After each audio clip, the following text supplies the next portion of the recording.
जोपर्यंत आई वडील आपल्या सोबत जिवंत आहेत तोपर्यंत आई वडिलांची माया, आई वडिलांचं प्रेम आपल्याला कधी कळत नाही. पण आई वडिलांची माया, आई वडिलांचं प्रेम लक्षात येतं कधी, ज्यावेळी आई वडील आपल्याला सोडून निघून जातात.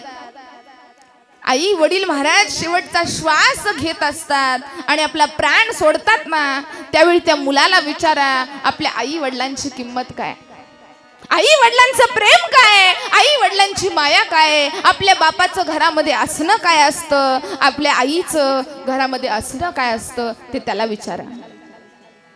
आई कशी असते महाराज, आईची माया काय असते, आईचं प्रेम काय असतं. आई थांबली तर चंद्रासारखी, थांबली तर चंद्रासारखी, धावली तर वाऱ्यासारखी.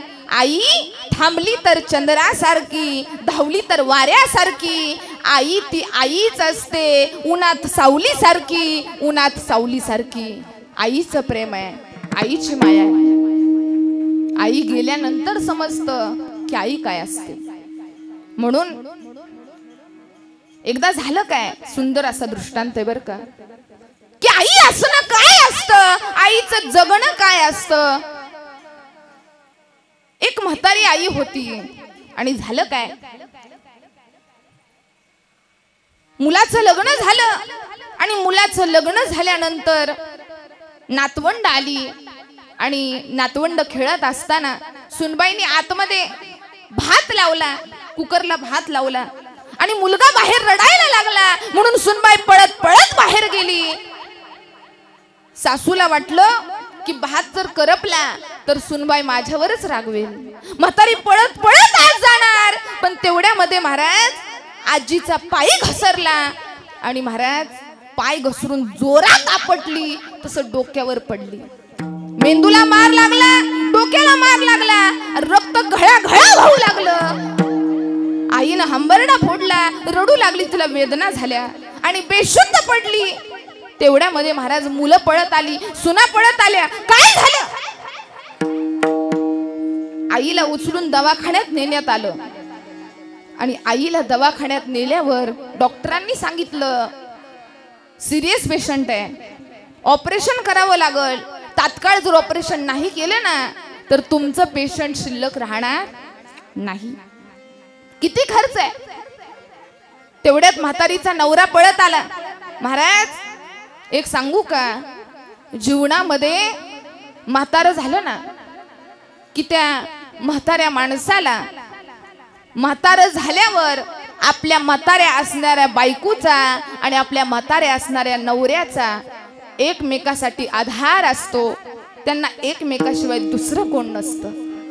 भले म्हातारपणी नवरा बायको भांडत असतात, भले महाराज म्हातारपणी नवरा बायकोला शिवी देतो, म्हातारपणी महाराज म्हातारा नवरा आपल्या बायकोचा रागराग करतो, पण महाराज लपून का होईना आपल्या बायकोवर जीवापाड प्रेम करतो तो नवरा असतो.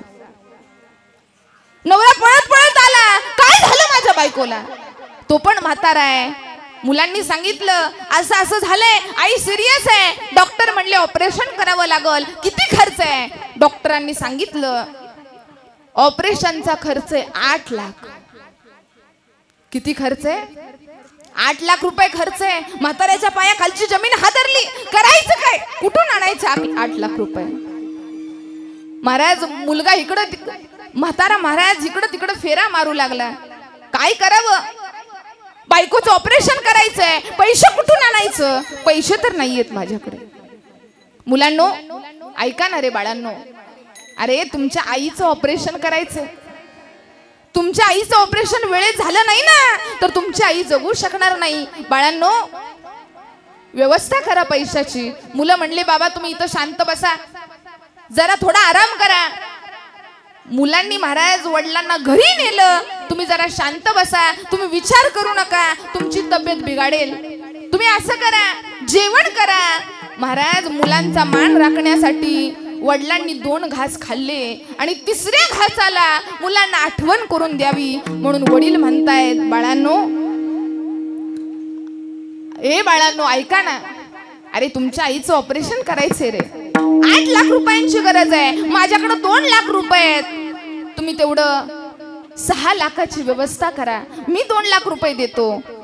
तेवढ्यामध्ये महाराज थोरला मुलगा म्हटला, कुठून आणायचे एवढे पैसे, काय करायचंय, आणि आईचं ऑपरेशन करावं तर ती जगेल का नाही याची सुद्धा गॅरंटी नाही, आणि कशाला करायचं ऑपरेशन. बघा, पोटचा जन्म दिलेला मुलगा म्हणतोय की आईचं ऑपरेशन केलं तर ती जगेल का नाही याची गॅरंटी. अशी महाराज मुलं नसलेली चांगली. बघा, आईचं ऑपरेशन कशाला करायचंय, ती जगू शकत नाही, ती जगणार आहे का. तेवढ्यामध्ये दुसरा मुलगा म्हटला, मी सुद्धा पैसे देऊ शकत नाही, माझ्याकडे सुद्धा पैसा नाही, पडल्या पडल्या जर आई गेली असती तरी चाललं असतं. बघा, म्हाताऱ्याच्या डोळ्यातून घळाघळा अश्रू वाहू लागले, आणि म्हातारा विचार करतोय, ज्या आईनं 9 महिने मुलाला उदरात वाढवलं, 9 महिने आपलं ओझं पोटात घेऊन फिरली. बाळांनो, बरोबर आहे, नीट ऐका बरं का. प्रत्येकाच्या आयुष्यामध्ये येणारा हा प्रसंग आहे. प्रत्येकाच्या जीवनामध्ये जगत असताना प्रत्येकाला या दिवसातून जावं लागणार आहे. म्हातारपण हे कुणाला चुकलं नाही. त्यावेळी त्या थकलेल्या आजोबांनी, थकलेल्या म्हाताऱ्या आजोबांनी आपल्या थरथरते त्या आवाजामध्ये सांगितलं, बाळांनो, बरोबर आहे रे तुमचं, बरोबर आहे. तुम्ही म्हणताय ना तिचा काय उपयोग आहे जगून, तिचं ऑपरेशन केलं तर ती जगेल का नाही याची गॅरंटी नाही. बरोबर आहे तुमचं, ती पडल्या पडल्याच विठ्ठल विठ्ठल विठ्ठल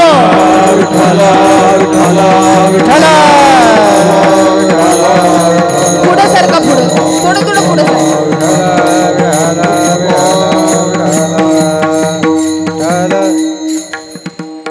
थोडं थोडं पुढं सारखा, पुढं सरून बसा. मागून येणारी लोक मागं बसतील. या पुढं सर, पुढं थोडं थोडं इकडे सरून या, पुढं या, पुढं पुढं या. गरमीचे दिवस आहेत, बाहेर कुणी उभा राहू नका, मंडपामध्ये येऊन बसा, उन्हामध्ये उभा राहू नका. म्हाताऱ्या माणसांनी काळजी घ्या. थोडं थोडं पुढं सरकून बसा, थोडं सहकार्य करा. या पुढं पुढं सारखा, सर पुढं.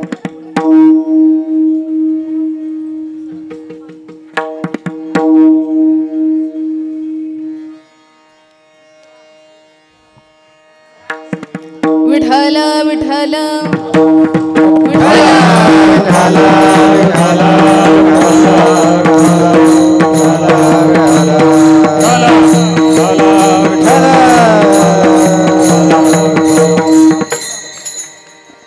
ऐका,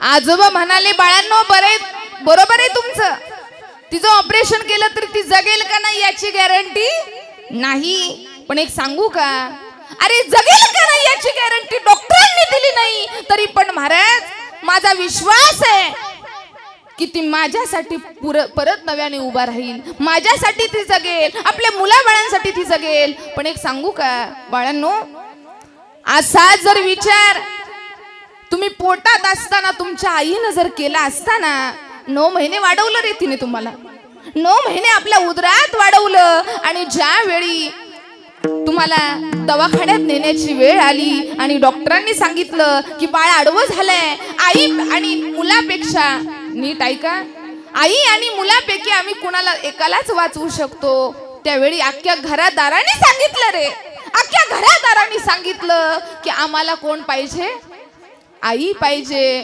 पण एक सांगू का, माझ्या बाळाला वाचवा अशी म्हणणारी फक्त आणि फक्त आई होती रे, फक्त आणि फक्त आई होती. त्या आईची माया, त्या आईचं प्रेम, त्यावेळेसच तिनं म्हणायला पाहिजे होतं की माझं बाळ जगेल का नाही याची गॅरंटी नाही, बाळाला वाचवू नका. पण वाचवलं ना तुम्हाला. आणि आईनं काय केलं ऐका, ज्यावेळी तुम्ही रांगू लागला त्यावेळेस माझी आई सुद्धा तुमच्या बरोबर रांगली. ज्यावेळी माझं बाळ बोबडं बोलू लागलं, माझी आई सुद्धा माझ्या बाळाबरोबर बोबडी बोलू लागली. ज्यावेळी मुलगा चालू लागला, चालता चालता पडायला लागला, त्याच वेळी आपली आई सुद्धा आपल्या सोबत चालू लागली. ज्यावेळी माझं बाळ हाताला धरून पळायला लागलं, आपली आई सुद्धा आपल्या सोबत पळली ना. काय नाही केलं तुमच्यासाठी तुमच्या आईनं? रक्ताचं पाणी केलं तुमच्या आईनं. जीवनभर आयुष्यभर सकाळी सकाळी उठून तुम्हाला डबा करून दिला. सकाळी सकाळी उठून तुमच्यासाठी जेवणाची सोय केली माझ्या आईनं. महाराज, जीवनामध्ये एकमेव व्यक्ती अशी असते की आपल्या मुलाच्या, एक सांगू का, जीवन जगत असताना आपण जर बाहेर गेलो ना, मुलगा बाहेर गेला आणि घरी आला की त्याचा मुलगा बाहेर आल्यावर, नीट ऐका, आपण जर घरातून बाहेरून घरात आलो तर नातू आल्या म्हणतो, आपल्या वडिलांना म्हणतो, पप्पा क्या लाया? नीट ऐका, मुलगा आपल्या वडिलांना काय म्हणतो? मेरे लिए क्या लाया? बायको म्हणती कितना कमाया, बाप म्हणतो कितना बचाया. पण एकमेव जगाच्या पाठीवर आई असते, ती म्हणते बेटा कुछ खाया. ती फक्त कोण असते? आई असते. ऐसी कळवळ्याची जाती, ऐसी कळवळ्याची जाती, ऐसी कळवळ्याची जाती, करीला भाविन प्रीती. त्यावेळीच आईचं प्रेम कळत नाही आणि मुलगा म्हणतो, बाबा आईच्या ऑपरेशन करता माझ्याकडे पैसे नाहीयेत, मला गाडीचा हप्ता आहे, घराचा हप्ता आहे, मला बऱ्याच जणांचं उसनं घेतलेले पैसे द्यायचे, मी आईच्या ऑपरेशन करता एवढे पैसे देऊ शकत. बाप म्हणाला, ठीक आहे, तुम्हाला नाही द्यायचे ना मला पैसे, देऊ नका, माझं मी ऑपरेशन करतो. म्हाताऱ्यानं महाराज आपली जमीन विकायला काढली. जमीन विकायला गेल्यावर तो व्यापारी म्हटला, जो जमीन घेणार आहे ना, तो म्हटला की या जमिनीचं जास्त काय पैसे होणार नाही, मी तुम्हाला 15 लाख देईन. बाबा म्हणले 15 लाखात काय होणार आहे? 40 लाख तरी द्या जमिनीचं, जमीन विकतोय. नाही म्हणले 15 लाख मिळतील. पण 15 लाख आहे, ठीक आहे, माझ्या बायकोचं ऑपरेशन तरी होईल. पण याच्या करता सही कोणाची लागते? मुलांची सही लागते.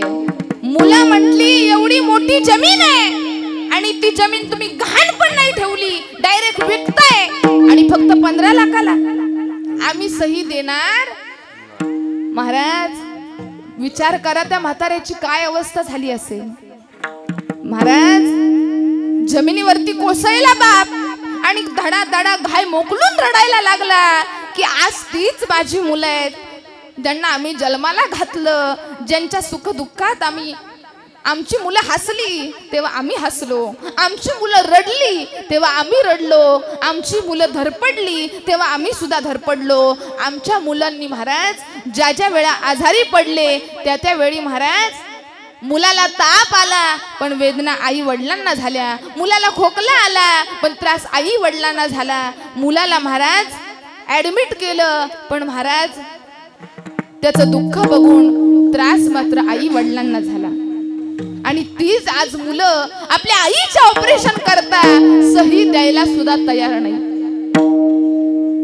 बाप रडत असताना एक व्यापारी तिथं आला. व्यापाऱ्याने बघितलं, सत्य घटना आहे बरं का, व्यापाऱ्याने बघितलं म्हातारं रडतंय. व्यापारी म्हटला, बाबा काय झालं तुम्हाला रडायला?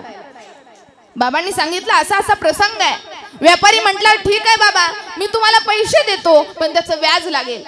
ठीक आहे बाबा म्हटले, ठीक आहे, मला कसंही करून पैसे द्या, किती व्याज लावायचंय तेवढं लावा, पण माझी बायको जगली पाहिजे. महाराज एवढ्या सगळ्याला एवढा कालावधी गेला. व्यापारी म्हटला, ठीक आहे, मी पैसे देतो पण उद्या सकाळी तुम्हाला पैसे भेटतील. रात्रभर म्हातारं खुर्चीवर बसलंय आणि सकाळ होण्याची वाट बघतंय. रात्रीच्या 1:30-2 वाजता व्यापारीला आंघोळ केलेला आवाज आला. व्यापारी तिकडं बघायला गेला तर म्हातारा महाराज 2 वाजता आंघोळ करत होतं. व्यापाऱ्याने विचारलं, बाबा अहो एवढ्या रात्री का आंघोळ करताय? बाबा म्हटले, पहाट झाली आहे आणि आता सकाळ झाली आहे, मला पैसे घेऊन माझ्या बायकोकडे जायचंय. अहो बाबा आता पहाट झाली नाही बाबा, अजून रात्रच आहे, पहाट व्हायला अजून वेळ आहे. बाबा म्हटले, नाही नाही आता पहाट झाली आहे, आता सकाळच्या 5 वाजले. अहो बाबा 5 नाही वाजल्या. बाबा आत्ताशी फक्त 2 वाजले, सकाळ व्हायला अजून उशीर आहे. म्हातारा महाराज रात्रभर खुर्चीवर बसून राहिलं, डोळ्याची पापणी सुद्धा पडू दिली नाही आणि पहाट होण्याची वाट बघू लागलं. पहाट झाली, सकाळ झाली आणि तसं व्यापारीला म्हटलं, चला पटकन चला, माझ्या बायकोचं ऑपरेशन. व्यापारीला घेऊन म्हातारा हॉस्पिटलमध्ये पळत पळत आलं आणि नर्सला सांगितलं, असं असं आमचं पेशंट आहे, आता पैसे आम्ही जमा करतोय, लगेच त्यांना ऑपरेशनला घ्या. पैसे दिले, कागदपत्रावर सही झाली आणि नर्सनं डॉक्टरला फोन केला की असं असं पेशंट आहे, त्याचे पैसे जमा झाले. डॉक्टरांनी सांगितलं अर्धा तासात मी येतोय, ऑपरेशनची तयारी करा. तेवढ्यामध्ये दुसरी नर्स तिकडून पळत पळत आली आणि दोन्ही नर्सच्या नजरेला नजर मिळाली आणि त्यांच्या लक्षात आलं की काय घडलंय.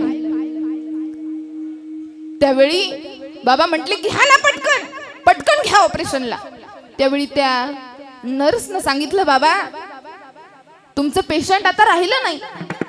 काय बोलता तुम्ही? बाबा अहो तुमचं पेशंट राहिलं नाही. तुम्ही काय बोलताय मला खरंच कळत नाही, माझ्या बायकोला ऑपरेशनला घ्या. अहो बाबा हात जोडून सांगते तुम्हाला, तुमचं पेशंट आता शिल्लक राहिलं नाही. महाराज म्हातारा धाडशीनं खाली आपटलं आणि फरशीवर डोकं आपटून घेऊ लागलं. माझ्या बायकोचा मी जीव वाचवू शकलो नाही, माझ्या मुलांनी माझी साथ दिली नाही. हातामध्ये पैसे होते ना, ते नर्सच्या अंगावर टाकले, घ्या.